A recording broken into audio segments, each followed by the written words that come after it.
Assalamualaikum warahmatullahi wabarakatuh. Saya Deswita Safitriani dengan NIM 016 kelas Akuntansi Syariah 4A ingin mengerjakan tugas statistika yaitu merekam pada saat belajar. Pada hari ini saya akan belajar tentang materi ke-13 yaitu regresi berganda. Regresi sederhana dengan satu variabel independen kurang mencerminkan perilaku variabel ekonomi.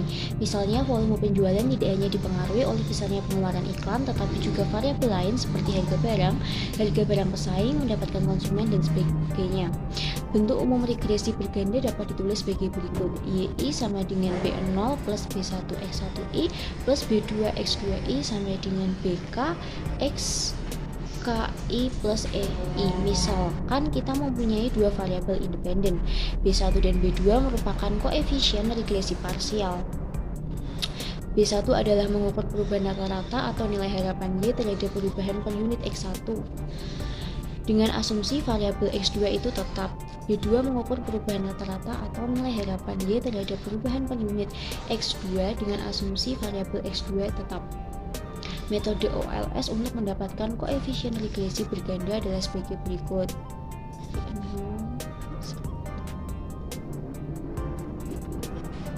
Asumsi OLS. Ada beberapa asumsi dari metode OLS, yaitu yang pertama, hubungan antara variabel dependen X dan variabel independen Y adalah linear dalam parameter.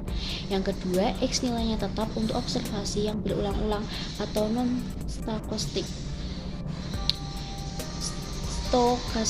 Dalam regresi berganda diasumsikan tidak ada hubungan linear antara variabel independen atau tidak ada multikolinearitas. Nilai harapan expect value atau rata-rata dari residual adalah 0 sama dengan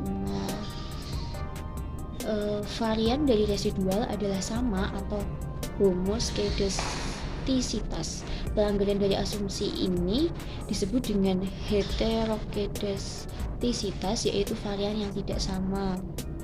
Tidak ada serial korelasi antara variabel residual atau residual tidak saling berhubungan dengan residual yang lain. Pelanggaran dari asumsi disebut dengan autokorelasi. Sama dengan 0, variabel residual berdistribusi normal. Jika asumsi 1 sama dengan 5 itu terpenuhi, menghasilkan estimator yang tidak bias, linear, dan mempunyai varian yang minimum atau base linear unbiased estimators sama dengan blue. Tidak bias atau unbiased yaitu nilai harapan sama dengan nilai yang sebenarnya. Linear yaitu linear terhadap variabel dependen Y. Varian yang minimum atau base estimator yang tidak bias dengan varian minimum disebut estimator yang efisien atau efficient estimator. Standard error dan estimate. Standard error of estimate mengukur persebaran atau variasi nilai aktual terhadap nilai prediksi yang berada pada garis regresi. Formula standard error of estimate regresi berganda itu sebagai berikut. Y sama dengan nilai prediksi Y, M-nya jumlah observasi, K sama dengan jumlah variabel independen. Standard error of coefficient. Formula untuk menghitung standard error untuk koefisien regresi. Akar dikali B0. R12 merupakan korelasi antara variabel independen X1 dan X2. N-nya itu sama dengan jumlah observasi, K-nya jumlah koefisien regresi. Contoh regresi berganda dengan dua variabel independen yaitu bagaimana pengaruh besarnya harga dan pengeluaran iklan mempengaruhi nilai penjualan komputer per bulannya. Sebanyak 20 toko komputer diambil sebagai sampel secara random. Carilah koefisien regresi dan interpretasikan nilai koefisien regresi. Yang kedua, carilah besarnya standard error of coefficient. Intersi B0 sebesar 109,685, artinya ketika harga dan pengeluaran iklan besarnya 0, volume penjualan sepeda motor sebesar 109,685 juta. Besarnya koefisien regresi harga B1 min 7,360, artinya ketika harga naik atau turun sebesar 1 juta rupiah, maka nilai penjualan akan naik atau turun sebesar minus 7,350 juta dengan asumsi pengeluaran iklan 0. Besarnya koefisien regresi pengeluaran iklan B2 5,093, artinya ketika pengeluaran iklan itu turun sebesar 1 juta, maka nilai penjualan akan naik atau turun sebesar 5,093 dengan asumsi harga 0. B. Besarnya standar error of coefficient regresi masing-masing sebesar 12,709, 2,069 dan 1,597. Koefisien determinasi dan koefisien determinasi yang disesuaikan. Koefisien determinasi dan koefisien determinasi yang disesuaikan itu tuh jika koefisien determinasi nilainya tidak pernah menurun jika variabel independen terus ditambah, walaupun penambahan variabel independen belum tentu mempunyai pembenaran dari teori ekonomi ataupun logika ekonomi. Sebagai alternatifnya digunakan koefisien determinasi yang disesuaikan atau adjust agar nilainya tidak merupakan fungsi dari variabel independen. Fungsinya itu K itu jumlah variabel independen, N nya itu jumlah observasi. Kembali ke kasus sebelumnya, pengaruh harga dan iklan terhadap penjualan komputer. Jadi itu besarnya koefisien determinasi 0,593 dan besarnya koefisien determinasi yang disesuaikan sebesar 0,546. Nilai koefisien determinasi yang disesuaikan itu lebih kecil dari nilai koefisien determinasi yang disesuaikan lebih kecil dari koefisien determinasi. Nilai koefisien determinasi sebesar 0,593 itu mempunyai makna bahwa variasi penjualan komputer dijelaskan oleh variasi harga dan pengeluaran iklan sebesar minus 9,3%. Sisanya sebesar 40,7% dijelaskan oleh variabel lain. Evaluasi hasil regresi. Evaluasi hasil regresi itu meliputi yang pertama, penilaian seberapa baik atau goodness of fit. Model regresi menjelaskan variasi variabel dependen melalui koefisien determinasi F kuadrat. Yang kedua, uji signifikasi model, yaitu uji pengaruh semua variabel independen secara serentak terhadap variabel dependen melalui uji F. Yang ketiga, uji signifikansi pengaruh variabel independen terhadap variabel dependen secara individu melalui uji T. Dan yang keempat, uji asumsi-asumsi regresi linear klasik atau ordinary least squares atau OLS. Selanjutnya adalah regresi berganda, evaluasi hasil regresi. Pada contoh regresi berganda volume penjualan komputer diketahui bahwa besarnya koefisien determinasi sebesar 0,593. Angka ini berarti bahwa variasi harga dan pengeluaran iklan itu mampu menjelaskan variasi penjualan komputer sebesar 59,3%. Sisanya sebesar 40,7% dijelaskan oleh variabel independen yang lain. Uji signifikansi model dengan uji F. Uji F digunakan untuk uji signifikansi model, yaitu apakah semua variabel independen itu secara serempak terhadap variabel dependen.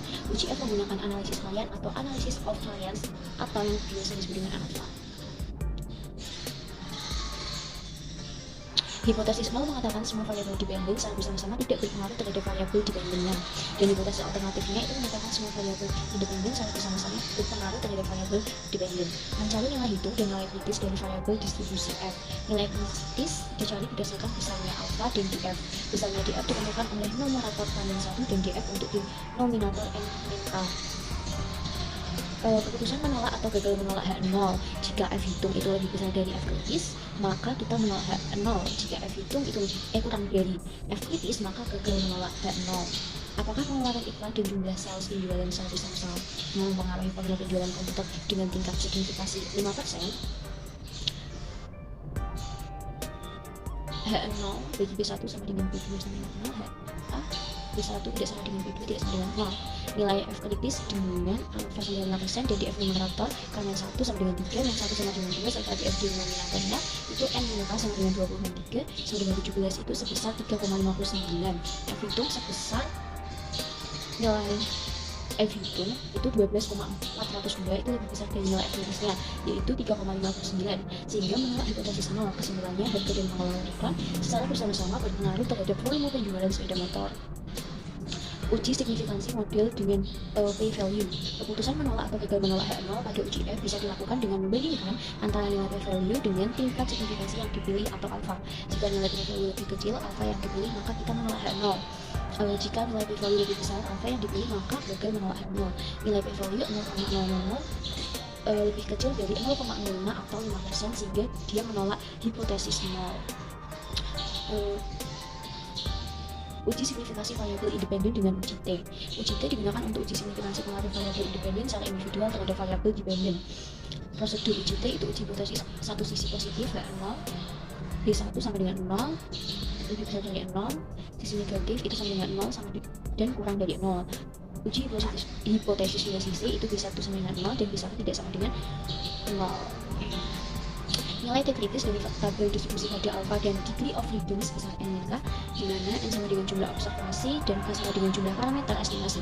Nilai T itu dicari dengan formula sebagai berikut. B1 sama dengan koefisien regresi, B1 nilai hipotesis 0, standard error. Membuat keputusan nilai T hitung atau absolut itu jika lebih besar dari nilai T kritis, maka dia menol error. Jika nilai T hitung atau absolut dia kurang nilai kritis, maka gagal menolak H0. Nilai probabilitas dan signifikansi variabel independen. Alfa adalah probabilitas menolak hipotesis yang benar. Semakin kecil alfa berarti semakin kecil probabilitas menolak hipotesis yang benar. Alfa biasanya ditentukan sebesar 1%, 5%, dan maksimumnya itu adalah 10%. Nilai p-value adalah probabilitas pada tingkat signifikansi yang tepat berkaitan dengan besarnya nilai alfa yang sebenarnya. Jika p-value lebih kecil dari nilai alfa, maka kita menolak hipotesis nol. Tapi jika p-value itu lebih besar dari nilai alfa, maka kita gagal menolak hipotesis nol. Ini soalnya variabel harga dan pengeluaran iklan berpengaruh negatif dan positif terhadap penjualan komputer. Yang A, yang B, evaluasi pengaruh variabel harga terhadap penjualan. H0 bagi B1 sama dengan 0, HA B1 kurang dari 0, T kritis dengan alfa sama dengan 1% dan DFN yang K itu sama dengan 17 pada uji satu sisi sebesar 2,567. T hitungnya dari min 7360 dibagi 2,069 itu sama dengan min 3,557. T hitung atau absolutnya itu berarti dia lebih besar dari T kritis sehingga dia menolak H0. Kesimpulannya, harga berpengaruh negatif atau signifikan terhadap volume penjualan. Evaluasi pengaruh variabel pengeluaran iklan terhadap penjualan. T kritis dengan alfa sama dengan 1 itu sama dengan 17. Berarti T hitungnya sama dengan 5,097 dibagi 1,597 itu hasilnya 3,189. T hitung atau absolut 3,189 itu tadi lebih besar daripada T kritis, di mana T kritis itu 2,567 sehingga dia menolak H0. Kesimpulannya adalah pengeluaran iklan itu berpengaruh positif atau signifikan terhadap volume penjualan. Evaluasi pengaruh variabel independen dengan p-value. Setiap program komputer memberi informasi nilai p-value. Koefisien regresi nilai p-value ditunjukkan pada kolom signifikansi di program SPSS. Nilai ini merupakan nilai uji dua sisi, sedangkan uji satu sisi maka harus dibagi dua.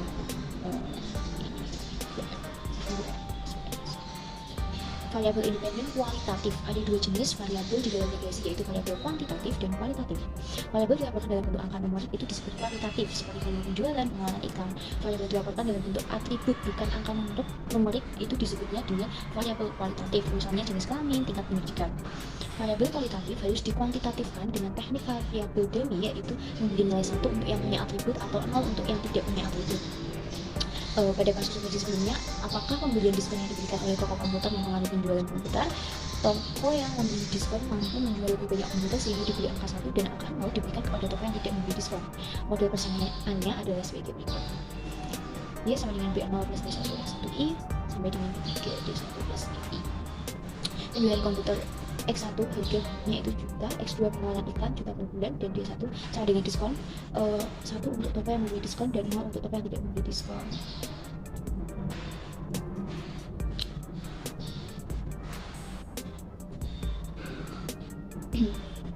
Variabel dummy mempengaruhi nilai intercept atau konservatif regresi. Koefisien regresi variabel dummy merupakan koefisien pembeda antara variabel yang mempunyai atribut atau diskon dan variabel yang tidak punya atribut. Kembali kasus tentang regresi penjualan komputer, selain variabel harga dan pengeluaran iklan, sekarang ditambah satu variabel independen kualitatif, yaitu diskon. Variabel kualitatif diskon ini mempunyai dua kelas, yaitu toko yang memberi diskon dan toko yang tidak memberi diskon. Lihat data sebelumnya. Cara koefisien regresi berdasarkan metode list class. Evaluasi kebaikan garis regresi. Ujilah kelengkapan model regresinya dengan alfa sama dengan 5%. Apakah variabel harga pengeluaran iklan dan diskon berpengaruh terhadap penjualan komputer secara individual dengan alfa sama dengan 5%?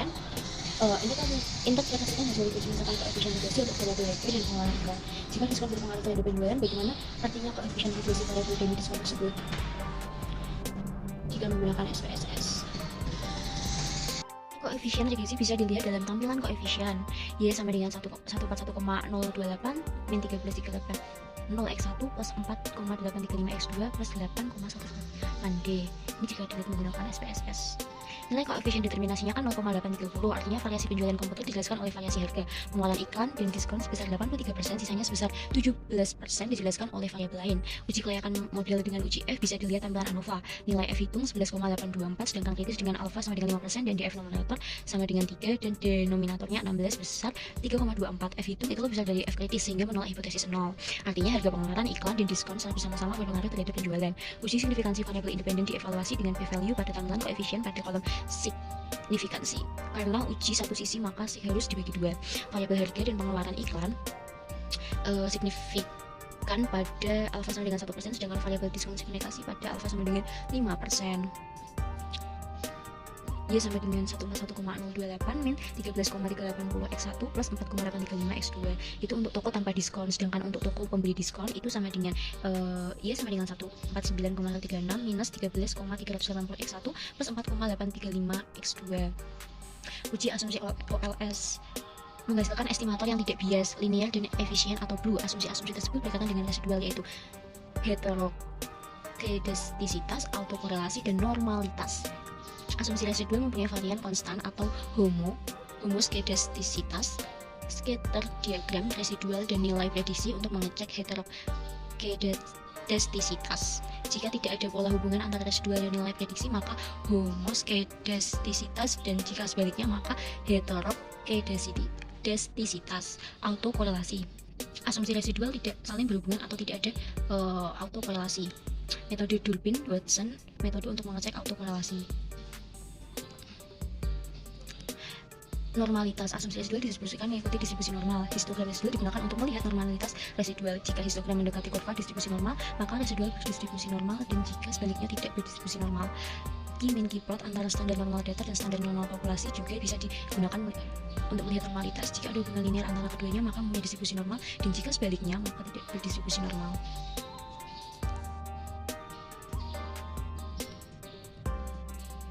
Pola hubungan antara nilai prediksi variabel dependen dengan residualnya menyebar sehingga tidak membentuk hubungan linear maupun non-linear dengan nilai prediksi variabel dependen. Dengan demikian, residualnya bersifat homoskedastisitas, bukan heterokedastisitas.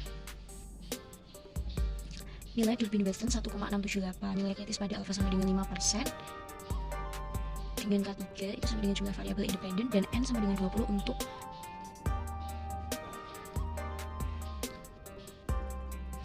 uh, 0,998 dan DU sama dengan 1,679, sehingga tidak ada korelasi antara residual atau tidak ada autokorelasi.